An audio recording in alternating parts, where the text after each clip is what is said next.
Hi guys, welcome back to my channel Sam scope learning. ఈరోజు మనం AP సెట్లో qualify అవ్వకపోతే ఏం చేయాలో చూద్దాం. ముందుగా టాపిక్లోకి వెళ్ళే ముందు ఈ వీడియో పూర్తిగా చూసి ఇన్ఫర్మేటివ్గా అనిపిస్తే లైక్, షేర్ అండ్ సబ్స్క్రైబ్ చేయండి. టాపిక్లోకి వెళ్తే మనం ఒకవేళ ఏపీ సెట్లో క్వాలిఫై అవ్వకపోతే మనకి రెండు ఆప్షన్లు ఉంటాయి భయ్య. ఒకటి, ఏదో ఒక కాలేజ్ చూస్ చేసుకొని దానిలో స్పాట్ అడ్మిషన్ తీసుకొని మన బీటెక్ కోర్స్ని కంప్లీట్ చేయొచ్చు. దీనికి చాలా మనీ ఖర్చు అవుతాయి.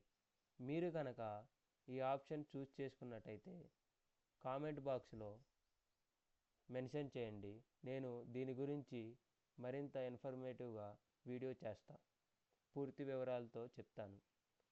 ఇంకా రెండో ఆప్షన్ వచ్చేసరికి నాకు 1 ఇయర్ వేస్ట్ అయినా పర్లేదు, నేను ఈ 1 ఇయర్ కష్టపడి చదువుతాను అనేవాళ్ళు నెక్స్ట్ ఇయర్ మనకి మళ్ళీ ఏపీ సెట్ నోటిఫికేషన్ వస్తుంది. దానికి అప్లై చేసుకొని మళ్ళీ దానిలో క్వాలిఫై అవ్వి ఇంకో కాలేజీలో సీట్ సంపాదించవచ్చు.